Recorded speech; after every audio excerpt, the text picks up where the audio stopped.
মাঝরাতে আমি ঘুমের মধ্যে অনুভব করলাম আমার ছোট্ট বোন বৃষ্টি আমার সাথে কেমন যেন অদ্ভুত আচরণ করছে।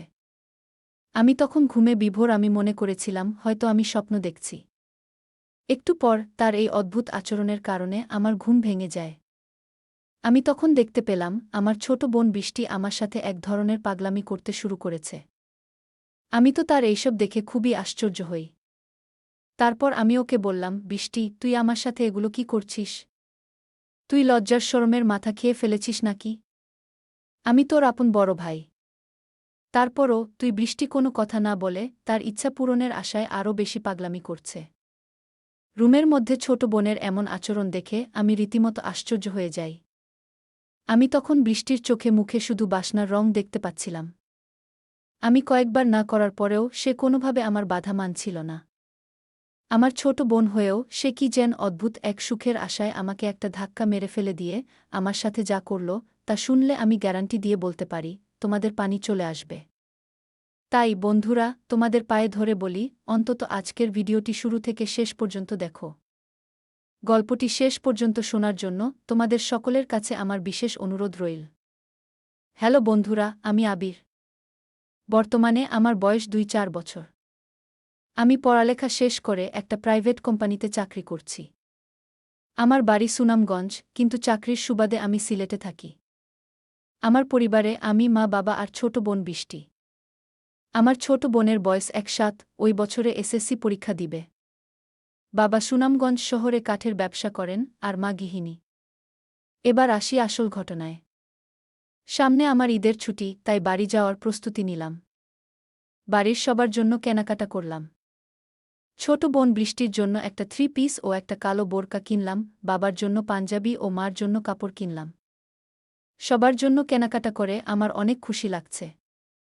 ট্রেনের টিকিট আগেই কেটে রেখেছিলাম, তাই ঈদের ৪ দিন আগে বাড়ির দিকে রওনা দিলাম। আর একটা কথা, আমি প্রায় ১ বছর পর বাড়ি যাচ্ছি। চাকরিতে জয়েন করার পর আর বাড়ি যাওয়া হয়নি। তাই সবার জন্যই কমবেশি কেনাকাটা করেছি, বিশেষ করে আমার আদরের ছোট বোন বৃষ্টির জন্য। দীর্ঘ ৪ ঘণ্টা বাসে করে অবশেষে বাড়ি পৌঁছলাম। কারণ সুনামগঞ্জ শহর থেকে অনেক ভিতরে আমাদের বাড়ি। বাড়ি পৌঁছাতে প্রায় রাত ৯টা বেজে গেল। বাড়ি গিয়ে দেখি সবাই ঘুমিয়ে গেছে। মাকে ডেকে তুললাম, তারপর খাওয়া দাওয়া শেষ করে আমিও ঘুমিয়ে গেলাম। অনেক রাত হয়েছে, তাই বৃষ্টিকে আর ডাকলাম না। ভোর ৬টায় দেখি ছোট বোন বৃষ্টি ডাকাডাকি শুরু করেছে। রুমের দরজা খোলা ছিল, তাই ও বিছানার পাশে গিয়ে ভাইয়া, ভাইয়া বলে ডাকছে আর বলছে, ভাইয়া, আমার গিফট কোথায়? আমি ঘুম ঘুম চোখে বলছি, যা এখান থেকে পড়ে নে, এখন আমাকে ঘুমাতে দে। কিন্তু ও নাছোড়বান্দা, গিফট না নিয়ে যাবেই না। তাই আমার গায়ের কম্বল ধরে টান দিয়ে কম্বল নিয়ে গেছে। আমি লাফ দিয়ে উঠে দেখি আমার অবস্থা খারাপ। আমার তো লজ্জার অবস্থা খুবই খারাপ। আর এদিকে ও খিলখিল করে হাসছে আমাকে এই অবস্থায় দেখে। আমি তাড়াহুড়া করে বিছানার পাশ থেকে উঠলাম আর ভালো করে ওর দিকে তাকালাম। ওকে যেন আমি চিনতে পারছি না, এই ১ বছরে কত বড় হয়ে গেছে। একেবারে অচেনা লাগছে। তার রূপ আর সৌন্দর্য যেন উপচে পড়ছে। আমি এতদিন পর আমার আদরের ছোট বোনকে দেখছি, যেন আসমান থেকে নেমে এসেছে অচেনা এক পরী আমার ঘরে। শেষমেশ বৃষ্টির ডাকে আমার ধ্যান ভাঙা। বৃষ্টি বলল, এই ভাইয়া, কি দেখছিস? এভাবে তাকিয়ে মনে হচ্ছে এর আগে কোনোদিন আমাকে দেখিসনি। আমি বললাম, ও হ্যাঁ, আসলে তুই তো খুব বড় হয়ে গেছিস। আমি তোকে তো চিনতেই পারছি না। বৃষ্টি বলল, ভাইয়া, তুই আমাকে পরে মন ভরে দেখিস, আগে আমার জন্য কি এনেছিস তা আমাকে দে। আমি বললাম, আচ্ছা, দিচ্ছি। দাঁড়া। এই বলে আলমারি থেকে ওর 3 পিস আর কালো বোরকা ওকে দিলাম। বৃষ্টি তো খুব খুশি। খুশিতে আমাকে এক আশ্চর্যভাবে ধরল। ওর এই আশ্চর্যভাবে ধরাতে আমার অবস্থা কিছু খারাপ হতে লাগল। একটু পরে বাথরুমে গিয়ে ফ্রেশ হলাম। বাথরুম থেকে বের হয়ে সকালের নাস্তা করলাম। নাস্তা করে রুমে বসে মোবাইলে গেম খেলছিলাম, এমন সময় বৃষ্টি এসে বলল, ভাইয়া, ঈদে আমাকে নিয়ে সুনামগঞ্জ চা বাগানে ঘুরতে যেতে হবে। আমি বললাম, ঠিক আছে, যাব। তারপর ঈদের আগের ২ দিন আমরা ভাই বোন মিলে অনেক জায়গায় ঘোরাঘুরি করলাম। ঈদের দিনও আমরা ভাই বোন মিলে ঘুরতে বের হলাম। বৃষ্টি বলল, অনেক দিন হয়েছে জাফলং যাওয়া হয়নি, চল আমরা জাফলং ঘুরতে যাই। আমি বললাম, জাফলং তো অনেক দূর। আমরা কিন্তু একদিনে ফিরে আসতে পারব না। বৃষ্টি বলল, আমি এত কিছু জানি না, আমাকে নিয়ে যেতেই হবে। কিভাবে নিয়ে যাবে আমি জানি না। দরকার হলে ওখানে হোটেলে এক রাত থাকব, তারপরও যাব। আমরা তো আপন ভাই বোন। প্লিজ ভাইয়া, তুমি না করো না। আমি বললাম, আচ্ছা মাকে বল, যদি যেতে দেয় তাহলে যাব। আমার ছোট বোন বৃষ্টি খুবই চালাক। সে কিভাবে যেন মাকে রাজি করিয়ে ফেল। পরের দিন আমরা দুই ভাই বোন মিলে বেরিয়ে পড়লাম জাফলংয়ের উদ্দেশ্যে। যেতে যেতে দুপুর হয়ে গেল। ওখানে গিয়ে আগে থাকার ব্যবস্থা করতে হবে। যেহেতু গিয়েই ওখান থেকে দিনে দিনে আসা যাবে না, তাই আমরা দুজনে মিলে হোটেল খুঁজতে লাগলাম। ঈদের পরে হওয়ায় হোটেল খুঁজে পাওয়া যাচ্ছিল না। অনেক খোঁজাখুঁজি করে অবশেষে ছোট একটা রুম পেলাম। তাও সিঙ্গল।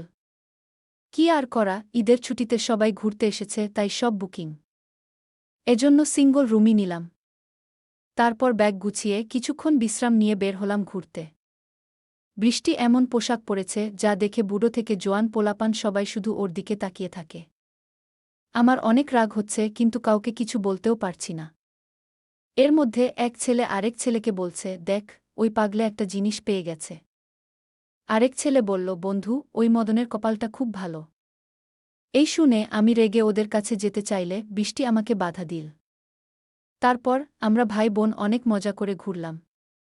সারাদিন ঘুরে হোটেলে ফিরলাম সন্ধ্যায়। তারপর আমরা ভাই বোন মিলে রুমে গিয়ে ফ্রেশ হয়ে আবার হাঁটতে বের হলাম। আমাদের সাথে পাশের রুমের নতুন বিবাহিত স্বামী স্ত্রী জুটি বের হল। তারা আমাদের ডাক দিয়ে বলল, আপনারাও কি হাঁটতে বের হচ্ছেন? বৃষ্টি বলল, হ্যাঁ, আপনারাও কি হাঁটতে বের হলেন? উনারা বলল, হ্যাঁ, আমরা বের হলাম। ছেলেটা বলল, চলুন না, আমরা একসাথে হাঁটি, এলাকাটা পরিচিত নয়, তাই লোক বেশি হলে ভয় লাগবে না। আমরাও রাজি হলাম।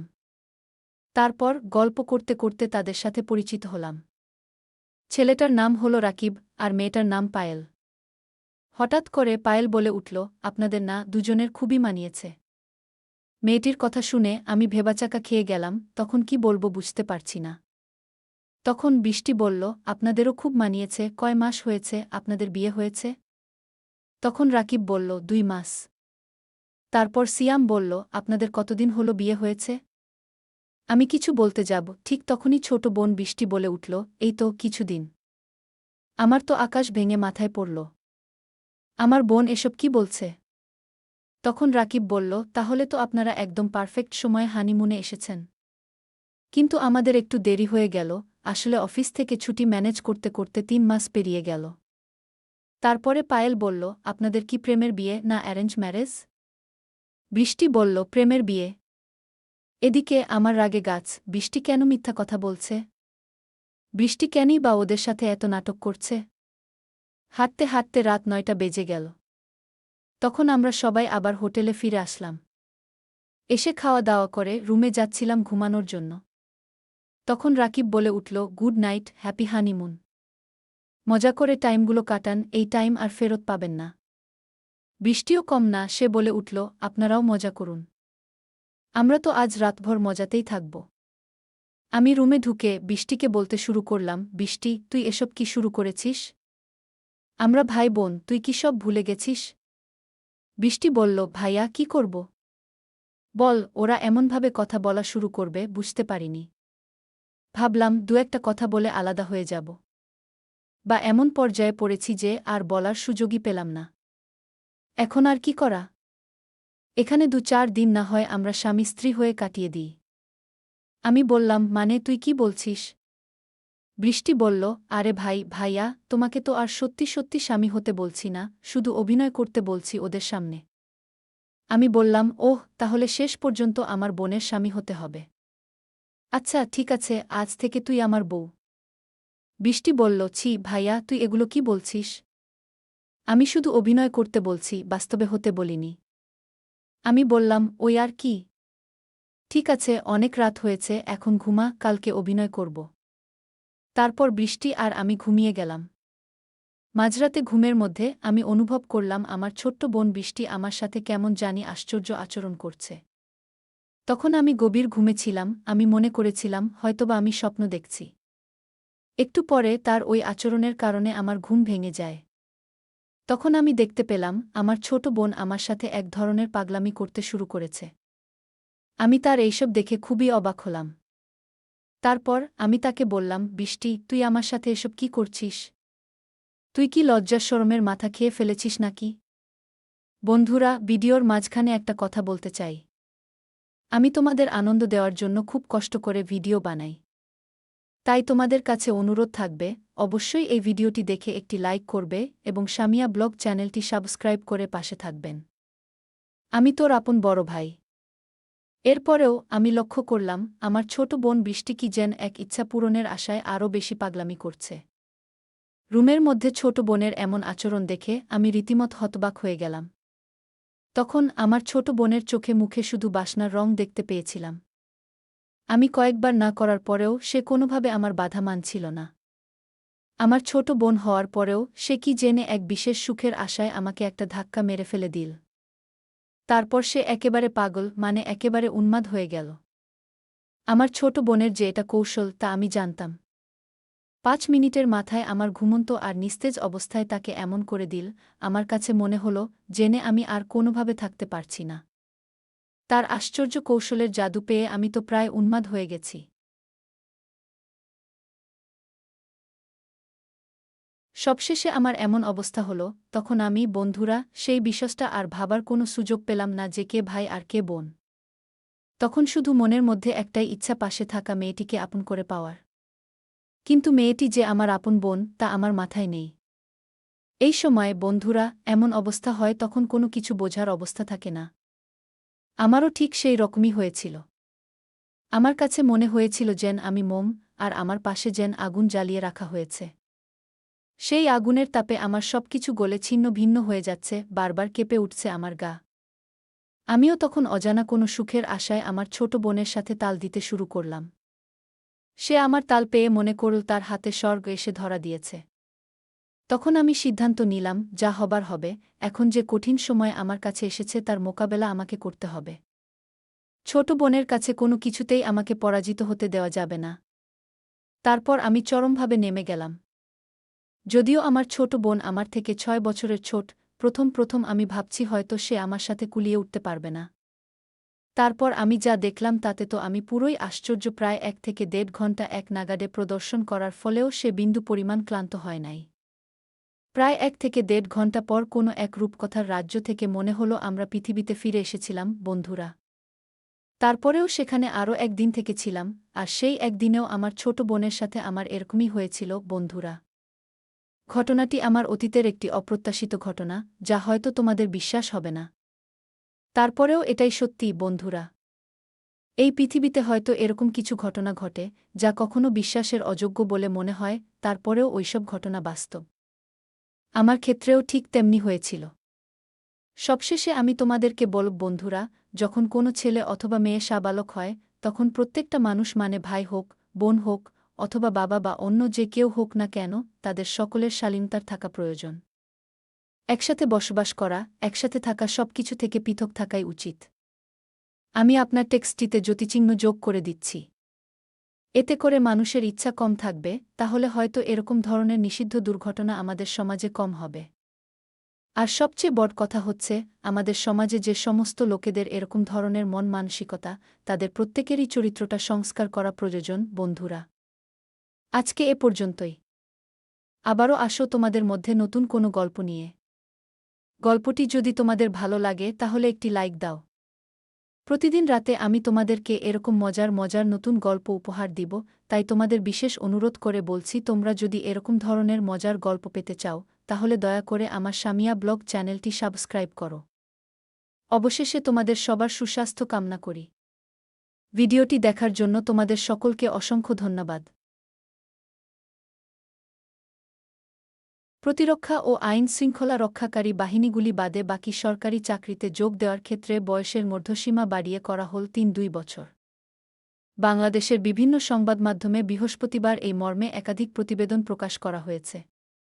তার মধ্যে প্রথম আলো এ প্রকাশিত সংশ্লিষ্ট প্রতিবেদনে জানানো হয়েছে, এদিন সরকারি, স্বায়ত্তশাসিত, আধা স্বায়ত্তশাসিত, সংবিধিবদ্ধ সরকারি কর্তৃপক্ষ পাবলিক নন ফাইন্যান্সিয়াল কর্পোরেশন সহ স্বশাসিত সংস্থাসমূহে সরাসরি নিয়োগের ক্ষেত্রে সর্বোচ্চ বয়সসীমা নির্ধারণ অধ্যাদেশ 2024 এর খসড়া প্রস্তাবে অনুমোদন দেওয়া হয়।